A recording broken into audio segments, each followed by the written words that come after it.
Kita akan mengenali diri kita makin dalam lagi, masing-masing kita punya pohon kehidupan. Kalau pohon itu ada akar, ada batang, ada buah, ada kuncup. Nah, masing-masing itu, saya izin minum ya Bapak Ibu.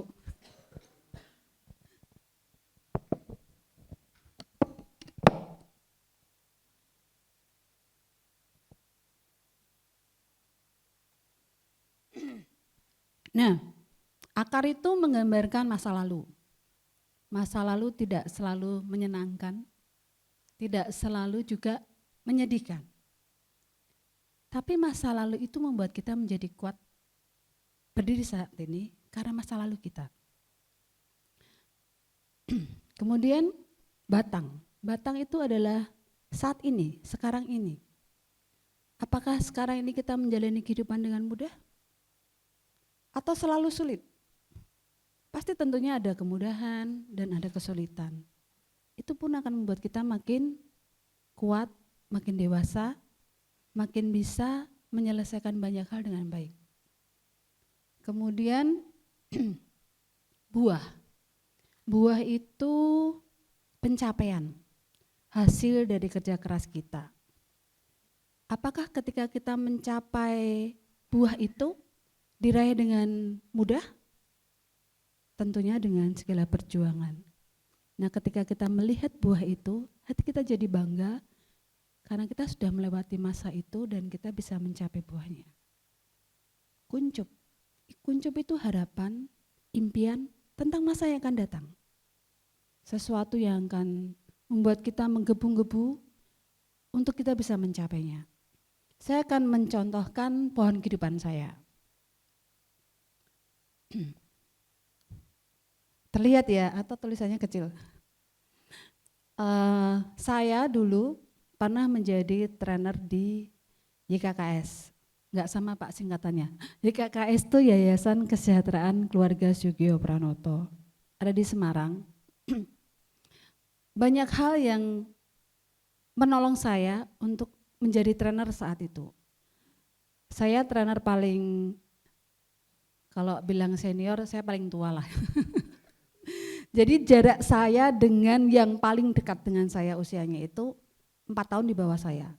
Tapi yang paling jauh itu jaraknya 25 tahun. Jadi dia kayak ponakan aku gitu, ponakan saya.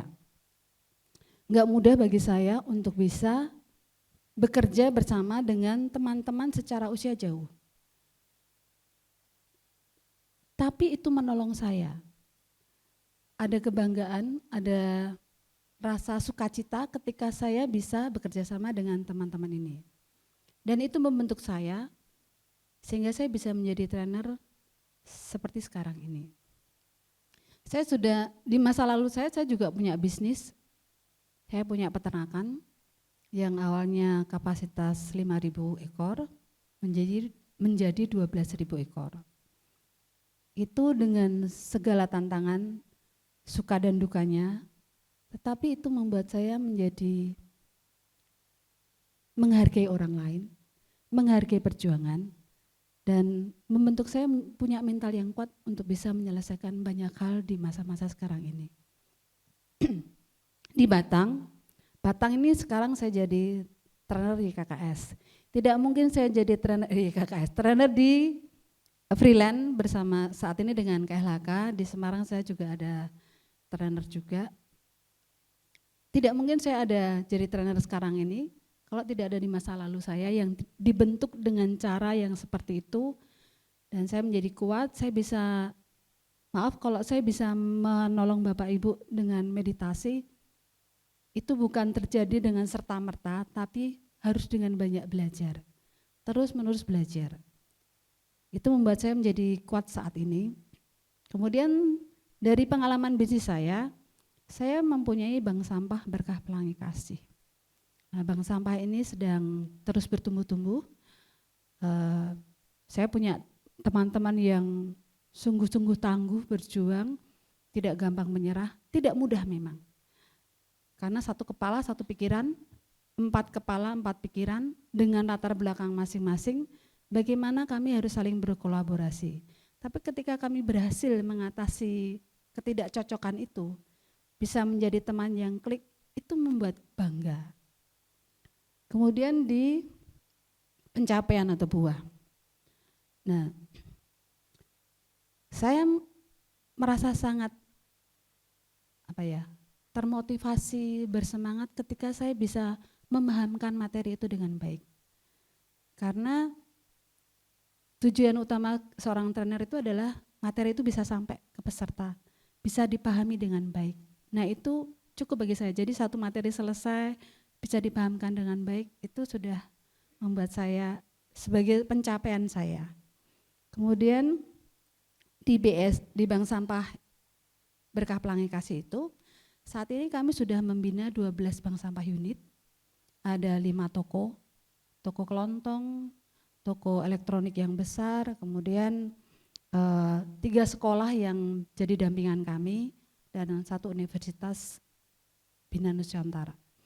Itu pencapaiannya. Jadi ketika saya melihat itu, membuat saya menjadi bangga, membuat saya menjadi semangat untuk bisa mencapai impian saya. Jadi impian saya adalah saya pengen tetap jadi trainer, tapi lebih luas lagi. Semakin banyak orang yang dibangun, semakin banyak orang yang termotivasi, semakin orang bersemangat, semakin banyak trainer-trainer yang lain, itu membuat saya senang. Karena tidak cukup saya sama Mas Fikri aja untuk menolong banyak bank sampah di Indonesia, secara mereka butuh dukungan buat kita. Tidak hanya banyak bank sampah, ada pengepul, ada pemulung, mereka juga butuh. Jadi kalau saya bisa ada di trainer ini, saya mempengaruhi 1 orang, tapi di belakangnya itu ada banyak orang itu. Jadi kalau semakin banyak yang bisa ikut pelatihan, saya bisa menolong, itu semakin banyak lagi yang bisa ditolong. Bukan hanya sumber dayanya, tetapi lingkungan kita, anak-anak kita akan mewarisi lingkungan yang bersih, bumi yang bersih, tidak ada sampah, udaranya bersih. Jadi ketika saya jadi trainer, impian saya seperti itu. Kemudian saya tidak ingin Bank Sampah Berkah Pelangi Kasih ini hanya jadi bank sampah segitu aja. Saya pengen jadi bank sampah induk. Bisa menolong bank sampah kecil ini supaya mereka punya nilai ekonomi yang mendapatkan penghasilan yang lebih tinggi, yang bekerja di sana bisa mendapatkan insentif, tidak terus-menerus bekerja sosial atau BCA, Bank Sentral Akhirat biasanya.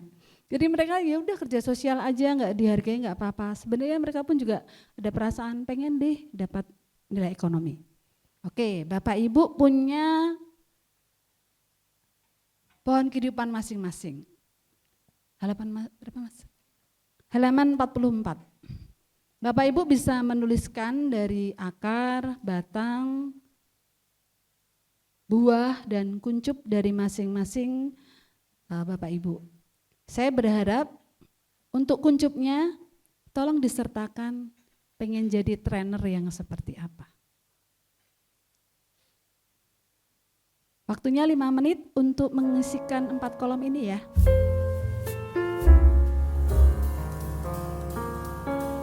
Oke, silahkan Bapak Ibu berbagi, sudah dipilih ya siapa yang berbagi dulu. 3 menit pertama untuk orang pertama untuk membagikan pohon kehidupannya. Secara umum saja, tapi ceritakan tentang mimpi itu. Salah satunya trainer titik-titik tanda tanya loh. Oke, silahkan 3 menit untuk Bapak Ibu berbagi.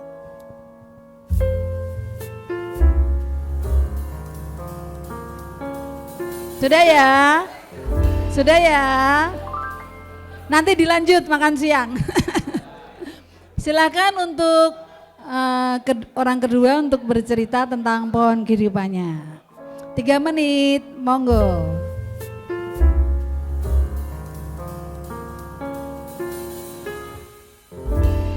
Enggak cukup ya cerita pohon kehidupan kok cuma 3 menit kayak apa? Wong cerita kehidupan kok ya. Nah, ternyata perlu enggak tuh kita cerita kehidupan kita ke orang lain? Ada yang mau berbagi? Rasanya gimana sih? ketika kita cerita kehidupan kita ke orang lain? Baik, terima kasih Ibu. Jadi Bapak izin, tidak diceritakan pohon kehidupannya, perasaan ketika bisa menceritakan. Oke, lanjut Pak. Jadi dengan kita menceritakan apa yang menjadi permasalahan kita yang kita tuangkan dalam pohon kehidupan, termasuk juga angan-angan kita, sehingga ada potensi di sana yang kita harapkan apa sih yang masih kurang dan potensi apakah yang mungkin bisa diberikan masukan dari teman curhat kita terkait dengan permasalahan, potensi maupun apa yang sudah kita lakukan. Ya. Oke, ketika menceritakan itu gimana Pak? Bisa cerita ke teman itu perasaannya seperti apa? Saya lapang dada karena Lapang dada. itulah kehidupan saya. Oke. Ada plus minusnya, hal wajar. Saya hanya ingin menjadi apa saya ini. Oke, terima kasih Bapak. Pak Dion mau berbagi? Iya Pak. Jangan bosen ya. Wah, Jadi, kalau bosan sama Mas Dion, sama saya lebih lagi dong. jadi kalau lagunya Ada Band kan wanita ingin dimengerti ya. Jadi sebenarnya bukan sekedar wanita sih, pria juga mau dimengerti. Dia butuh panggung gitu loh, panggung, butuh kehadiran.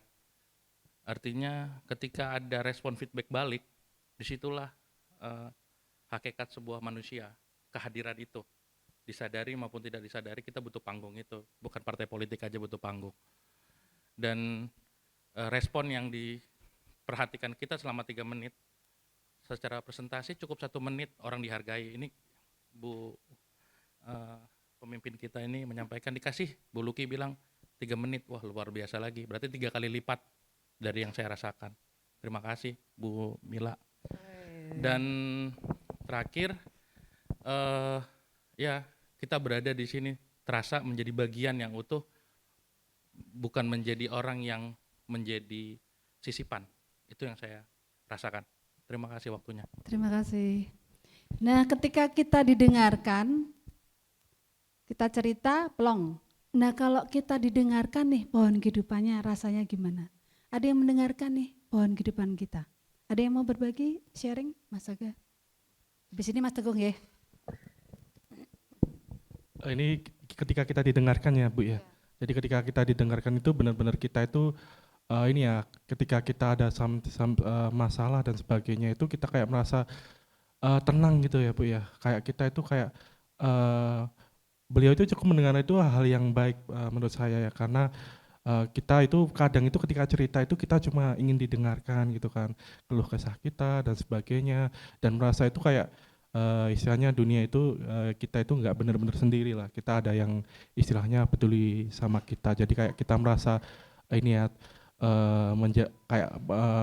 mengalami kayak sebuah kehangatan gitu kan dari sebuah kasih sayang ya, kayak gitu sih Bu. Oh, terima kasih, kasih sayang loh.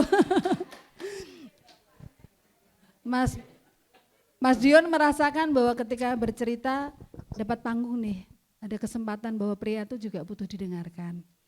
Bukan pria, perempuan pun juga butuh didengarkan. Jadi saling imbal balik bahwa keberadaan kita tuh dihargai.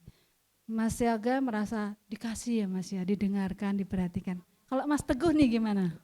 Kalau saya sendiri dari kesempatan untuk menceritakan suatu pohon kehidupan itu tentunya dari pengalaman yang dari ketidaktahuan dengan pengalaman menjadi tahu, karena manusia itu sebenarnya terlahir sama Ibu. Cuman kesempatan dan jalan pengalaman mereka berbeda-beda. Nah, jadi tentunya apa yang diharapkan atau apa yang menjadi goal mereka tentunya akan lebih baik seperti itu. Kalau Mas Teguh ketika didengarkan cerita pohon kehidupannya gimana? Tumbuh percaya diri. Tumbuh percaya diri. Tumbuh percaya diri karena dengan percaya diri, dengan pengalaman yang dari seorang yang kita ceritakan pun kita akan serap, dan tumbuh percaya diri yang mengharapkan suatu saat nanti menjadi trainer yang mampu merubah pandangan agar lebih baik seperti itu. Terima kasih. Nah Bapak Ibu, ketika pohon kehidupan kita diketahui orang lain gimana nih rasanya? Boleh Mbak Bulan?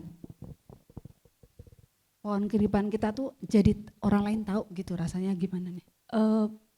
Bagi saya kalau berbagi cerita sesuatu atau ada, bahkan kita ada di sini itu tidak ada yang kebetulan. Sesuatu itu pasti Tuhan punya rencana dan baik adanya gitu. Jadi dengan pohon kehidupan itu diketahui orang lain, itu menceritakan bahwa segala sesuatu itu ada prosesnya. Enggak selalu hidup kita itu baik-baik saja, enggak selalu kita itu dalam keadaan yang kuat dan sehat, tetapi segala sesuatu itu ada tujuannya dan ada free will kita untuk menentukan kemana kita akan melangkah. Seperti bagaimana Pak Wite cerita bagaimana prosesnya, itu kan pilihan beliau. Kalau beliau memutuskan untuk misalnya tetap berada di Batam, mungkin beliau sekarang akan jadi Taipan, tetapi tidak akan ada di sini untuk mengenal kita gitu. Jadi diceritakan itu menggambarkan bahwa ya hidup tuh kayak gitu, nggak apa-apa aja, kadang-kadang kamu di bawah, kadang-kadang kamu jijik banget gitu, kadang-kadang you are nothing gitu, ya nggak apa-apa, bahkan kamu nothing nggak ada apa-apanya itu pasti ada tujuannya, hanya kamu harus percaya rencananya tuh baik dan kamu akan tetap baik gitu. Itu Bu kalau Terima saya. kasih aplaus untuk diri kita sendiri. Karena tidak semua orang tuh bisa dengan legowo menceritakan pohon kehidupannya.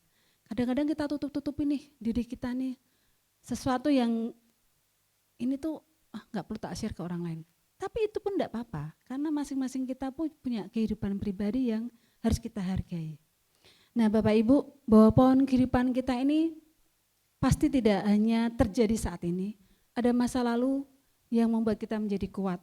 Bukan hal-hal yang menyenangkan saja, tetapi hal-hal yang tidak menyenangkan pun akan membuat kita menjadi kuat. Saat ini mungkin ada banyak hal yang tidak nyaman yang kita alami, tapi tentunya ada cinta, ada kasih sayang orang-orang di sekitar kita yang membuat kita tuh juga menjadi kuat karena ada dukungan orang-orang di sekitar kita. Sehingga ketika kita mau mencapai sesuatu itu mungkin ada hal-hal yang kita merasa sulit untuk mencapai itu. Tapi kita bisa mengingat keberhasilan-keberhasilan kita di waktu lalu. Aku pernah mencapai ini, aku bisa melakukan itu. Dan bangga ketika bisa mencapai itu semua.